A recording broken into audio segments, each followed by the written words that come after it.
What happens when a man who's known for his unwavering faith is suddenly tested by unimaginable suffering, losing everything he holds dear?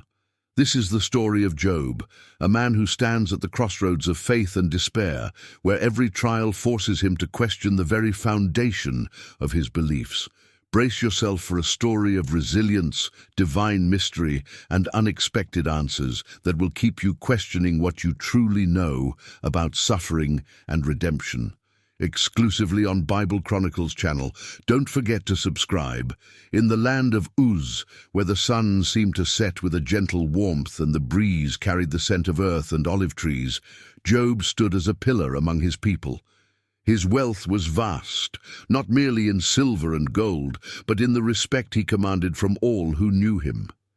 He had 7 sons and 3 daughters, each of them raised with the deepest care, each a testament to the richness of Job's heart. His household was filled with joy and laughter, but it was the quiet moments of reflection that Job cherished most. Each morning, before the first light of day kissed the earth, Job would rise. He had a habit, one born of reverence, of offering sacrifices, not merely for himself, but for his children. In his wisdom, he knew that even the most innocent heart could unknowingly falter. Perhaps my children have sinned and cursed God in their hearts, he would think, and so he would offer a burnt offering for each of them, his prayers rising as a fragrant offering before the Lord. His life, while abundant in worldly possessions, was centered in faith. Every morning, Job's eyes would linger upon the horizon, and though his hands were accustomed to wealth, his heart was anchored in humility. "The Lord has given, and the Lord has taken away," he would often say in the quiet of his heart, never forgetting that his possessions were but a gift entrusted to him by the Creator. It was not just his wealth that set Job apart.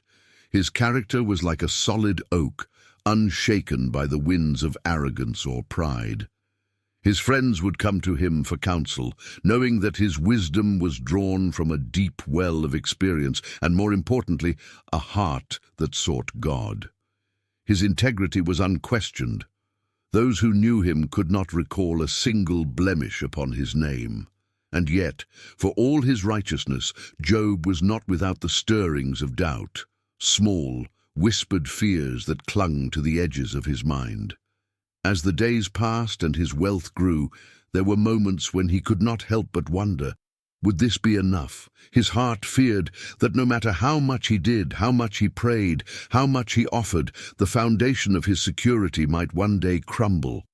He would stand in the quiet of the night, his eyes upon the stars, feeling the weight of that unspoken worry. Could it be that his prosperity was simply a fleeting gift? Would God, in his infinite wisdom, test him in ways he could not fathom? Yet Job, with all his quiet concerns, would rise each morning and continue his walk of faith, trusting that the God who had blessed him so abundantly would guide him through whatever lay ahead. One evening, as the light of the setting sun bathed the earth in golden hues, Job sat beneath the shade of an ancient tree, his children gathered around him. His daughters were speaking softly to one another, their laughter like the tinkling of wind chimes. While his sons discussed the affairs of their growing flocks, Job listened to them, his heart full, yet tinged with a quiet sadness he could not explain. As the fire crackled in the evening breeze, Job's gaze drifted over the land that had been entrusted to him, fields that stretched far and wide, flocks grazing peacefully in the distance, the cool night air beginning to settle over the earth. He thought of the sacrifices he had made, the quiet moments of prayer for his children. Each act of devotion was an offering to the God he trusted, the God he knew would always provide, though he had not yet revealed what the future would hold. In these moments of peace, Job would close his eyes and let the quiet reassurance of his faith wash over him. And yet, even in the calmest of moments, there lingered that faint, persistent fear that God, who had blessed him so, might one day ask for it all to be given back. It was on one such morning, as Job stood gazing over his fields, that a great and unexpected change began to unfold. The air was crisp, the wind gentle, and the morning sun, as always, cast its golden light upon the earth. Job had no forewarning, no sign, no whisper of what would come, but as the sun rose, so too did the storm that would shape the remainder of his life. In the heavenly courts, a quiet meeting was taking place. The angels stood before the Lord, their voices hushed in reverence, and among them one figure lingered in the shadows, the accuser, who challenged the faithfulness of God's most devoted servant. "Have you considered my servant, Job?" The Lord's voice was a gentle echo, both commanding and full of love. "There is no one like him on earth, a man who fears God and shuns evil."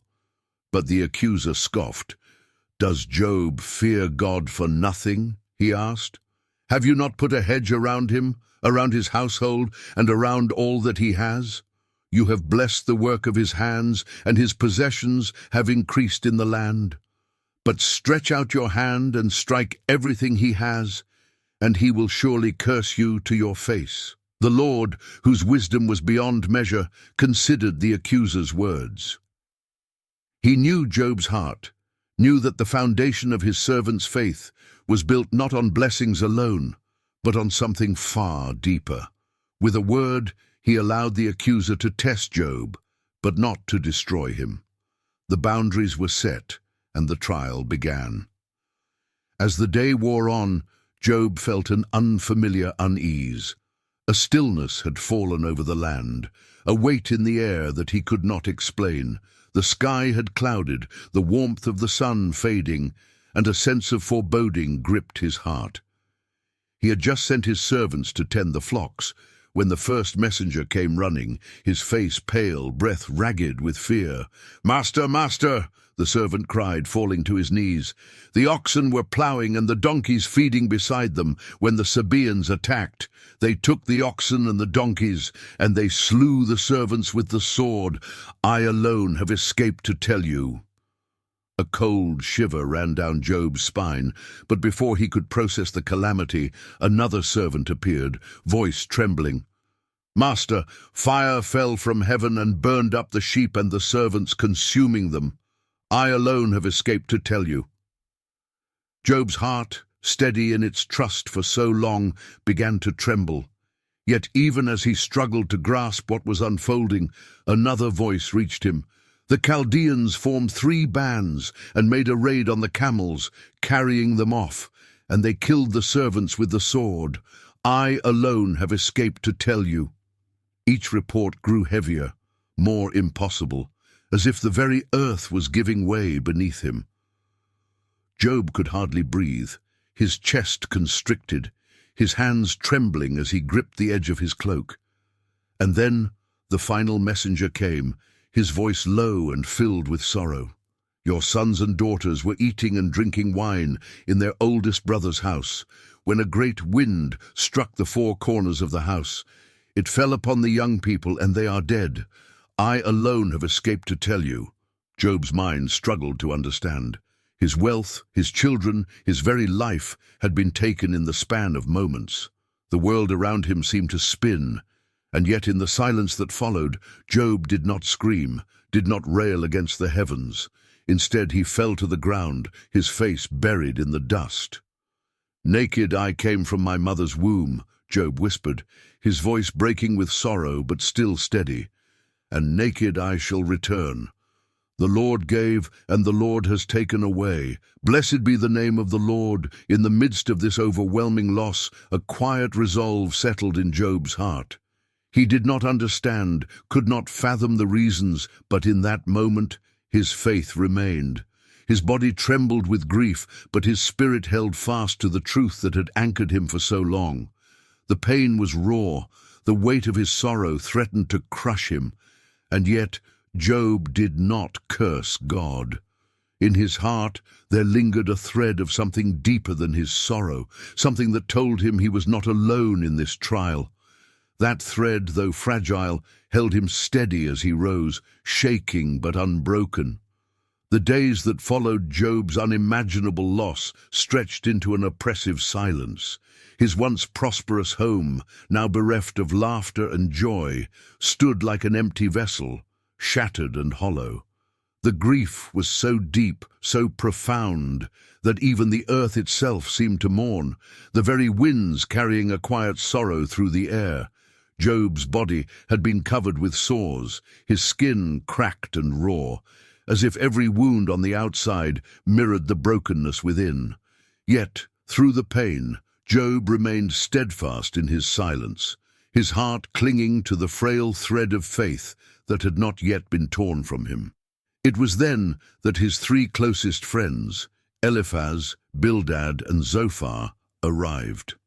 They had heard of his suffering, and in their wisdom they knew the only right thing to do was to come, to sit in silence with him, to share in his grief.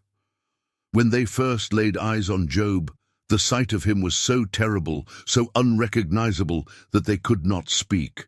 For 7 days and 7 nights they sat in the dust beside him, offering no words, for their hearts too were overwhelmed. The sun had long set on the 7th day when Eliphaz, the first of Job's friends, broke the silence. His voice was soft, almost reverent as he spoke, the words coming as if from a place of deep concern. "Job, you have been a man of great wisdom," Eliphaz began, his voice shaking slightly as he searched for words to bring comfort. "You have always been known for your righteousness, your integrity. But now, this suffering, this affliction, could it be that you have hidden some sin in your heart?"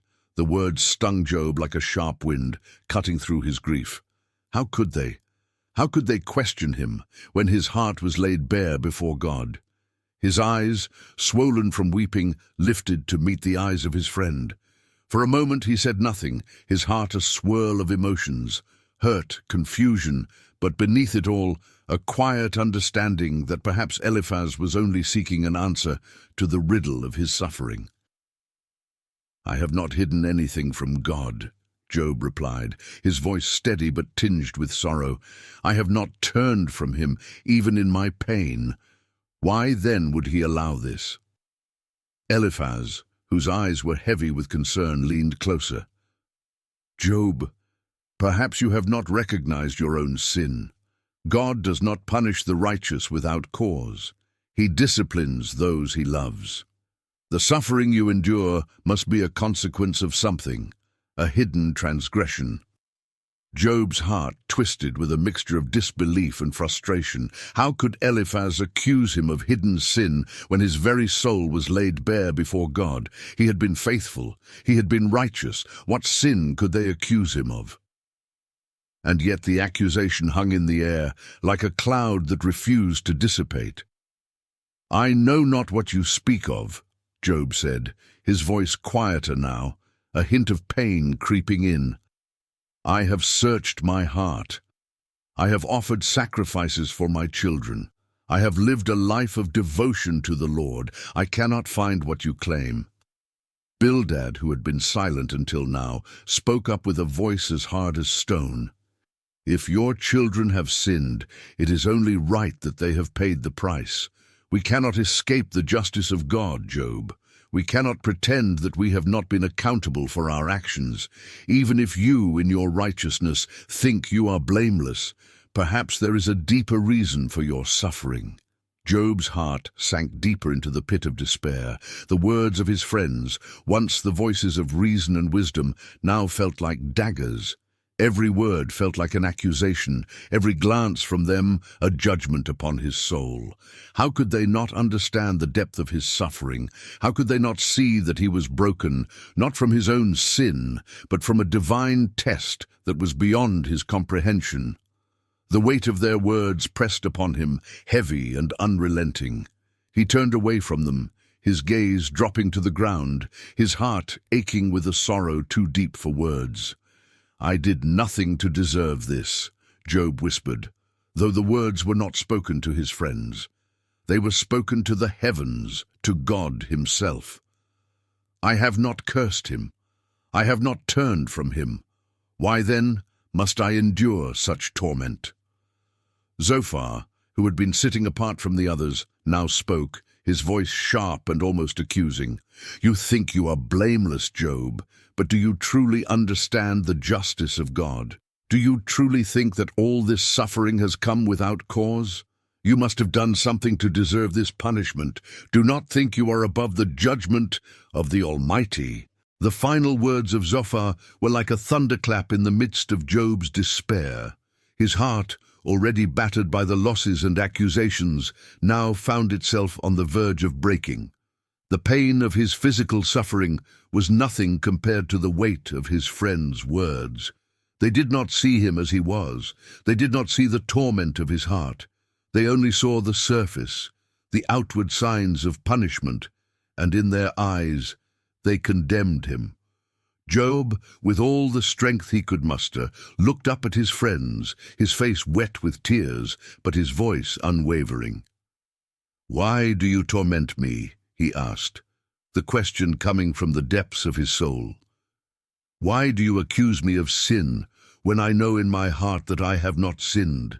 If it were possible, I would plead with God himself to answer me, to explain this suffering.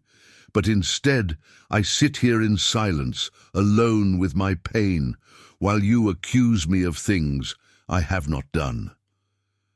Job sat in the dust, his body worn and broken, his heart a labyrinth of confusion and sorrow.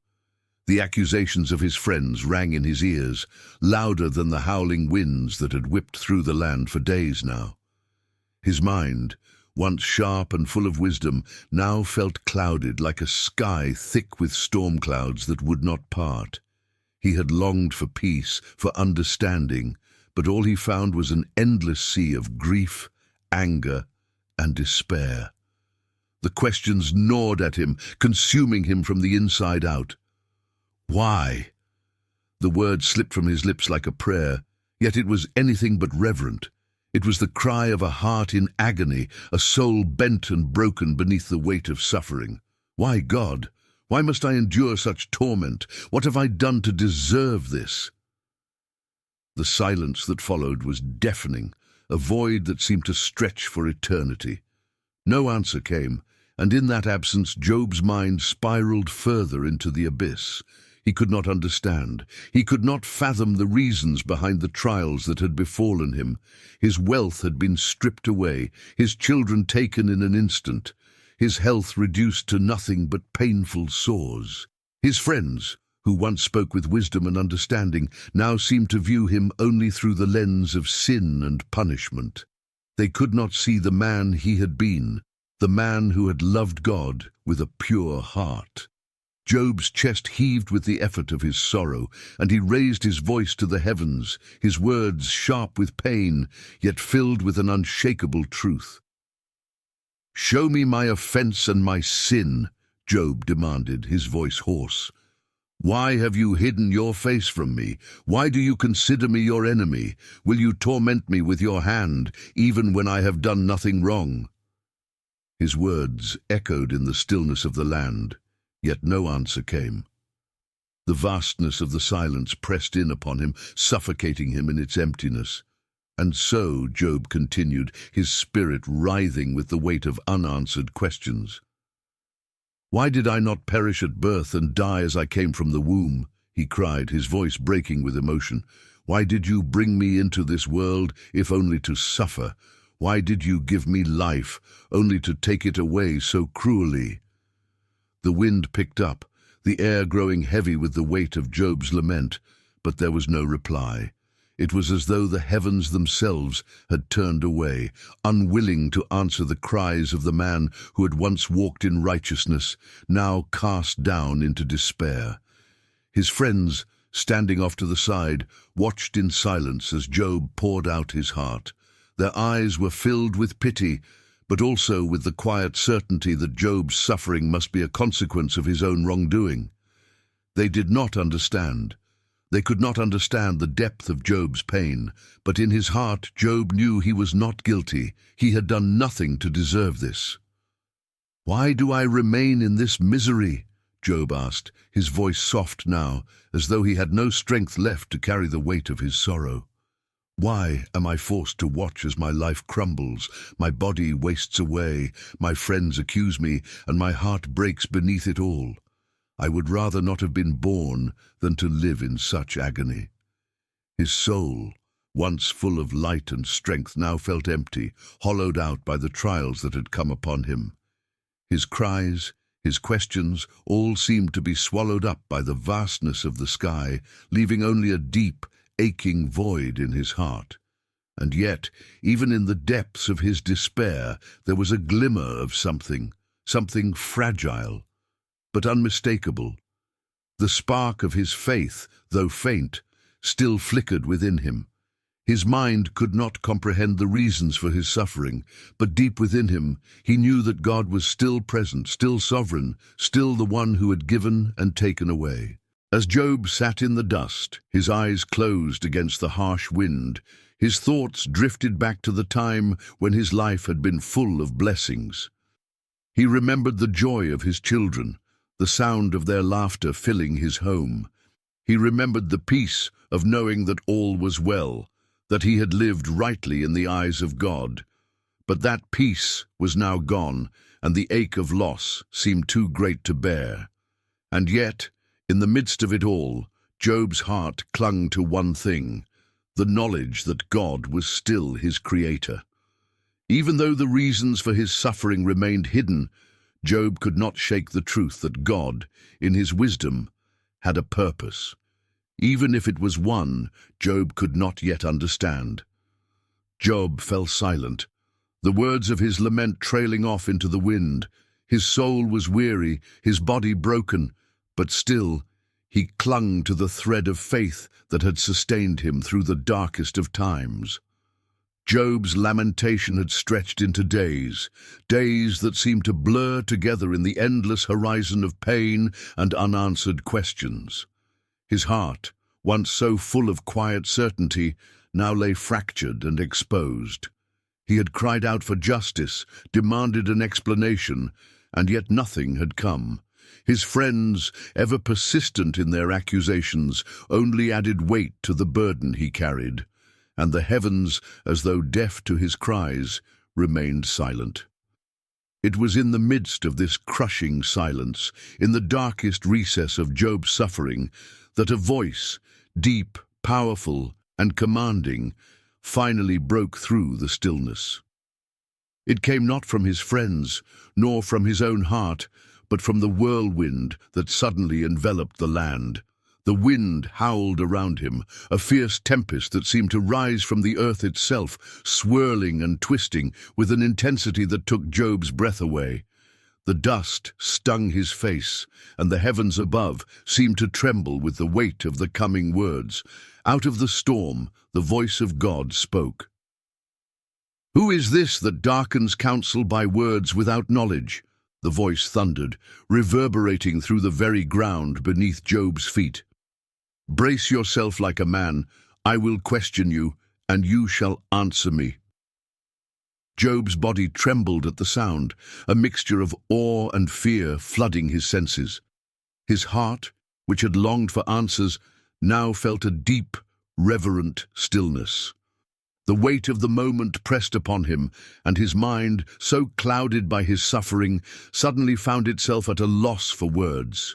The storm raged around him, the very air charged with a presence far beyond his understanding. The world seemed to pause in that instant, waiting for the next word. "Where were you when I laid the earth's foundation? Tell me if you understand. Who marked off its dimensions? Surely you know. Who stretched a measuring line across it? On what were its footings set? Or who laid its cornerstone, while the morning stars sang together and all the angels shouted for joy?" God's voice continued, each question crashing over Job like waves against a rocky shore. Job stood still, his heart beating loudly in his chest, his breath shallow as the storm continued to rage. The questions came relentlessly, each one more overwhelming than the last, each one a reminder of the vastness of God's wisdom and power, a power beyond anything Job could fathom. Who shut up the sea behind doors when it burst forth from the womb, when I made the clouds its garment and wrapped it in thick darkness? God asked, his voice growing in intensity, as though the very forces of creation were speaking through him. When I fixed limits for it and set its doors and bars in place, when I said, "This far you may come and no farther, here is where your proud waves halt." Job felt his knees grow weak, his entire body trembling beneath the weight of God's questions. His mind, exhausted from the endless barrage of doubts and accusations, now struggled to keep up with the magnitude of what was being asked. The world seemed to spin as his soul tried to grasp the enormity of the one who was speaking to him. Have you ever given orders to the morning, or shown the dawn its place, that it might take the earth by the edges and shake the wicked out of it? God's voice boomed, each question echoing across the heavens. Have you journeyed to the springs of the sea, or walked in the recesses of the deep? Have the gates of death been shown to you? Have you seen the gates of the deepest darkness? Have you comprehended the vast expanses of the earth? Tell me if you know all this. The questions were like thunderclaps in Job's mind, each one piercing his soul, each one stripping away his illusions of control. He who had once stood so firm in his righteousness now found himself completely undone before the infinite wisdom of God. The storm swirled around him, and yet in the center of that whirlwind, Job could sense the unshakable truth of God's presence. His knees finally gave way, and Job collapsed onto the earth, his face pressed into the dust, his body racked with grief and awe. His voice, now broken and humble, rose from the dust. "I am unworthy. How can I reply to you?" Job whispered, his voice barely audible beneath the thunder of God's presence. "I put my hand over my mouth. I spoke once, but I have no answer. Twice, but I will say no more." For the first time in days, Job's heart stilled. The overwhelming wave of God's presence, so vast, so powerful, washed over him, and in its wake, Job felt small but not abandoned. He was not given the answers he had longed for, but in this moment, the enormity of God's wisdom and authority became clear. Job was reminded that his suffering, though unfathomable, was not the result of a lack of justice, but part of a greater plan, one that he could not see, but was no less real. The storm began to subside, the wind calming, the silence that followed thick with the weight of divine presence. Job remained on the ground, his heart now humbled, his spirit quieted by the overwhelming grandeur of the Lord. The wind, once a howling force of nature, now lay still. Job, still kneeling in the dust, his face pressed against the earth, remained silent in the presence of the Lord. The storm had passed, and with it all the questions that had overwhelmed his heart. The questions of his suffering had not been answered directly, but they had been consumed by the overwhelming presence of the Almighty.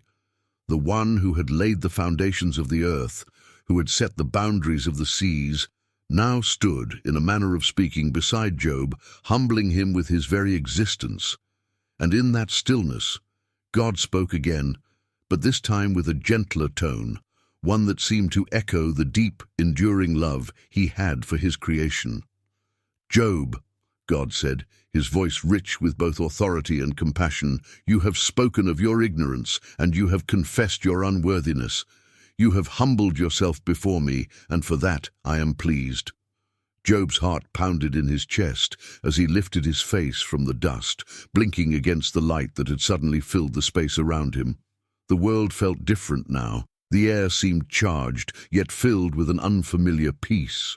The once oppressive weight of suffering had not disappeared, but it no longer bore down with the same intensity. There was something deeper at work, something far beyond Job's understanding. The question of why had been answered not in words, but in the clarity of God's presence. God continued, his words now carrying the weight of finality. "You have been faithful in your suffering, and though you did not understand, you trusted in me. Now I will restore to you what you have lost. Your faith, though tested, has endured, and for this you shall be blessed beyond measure." The words came not as a rebuke, but as a balm to Job's weary soul. They were words of healing, words that cut through the thick layers of grief that had wrapped themselves around his heart. Restoration, blessing, redemption. These words, once foreign to his ears, now felt like the warm embrace of God's love. Job's eyes welled with tears, not of sorrow, but of overwhelming gratitude. He had endured so much, and yet here was the promise of something greater, greater than his understanding, greater than his suffering. The realization dawned within him.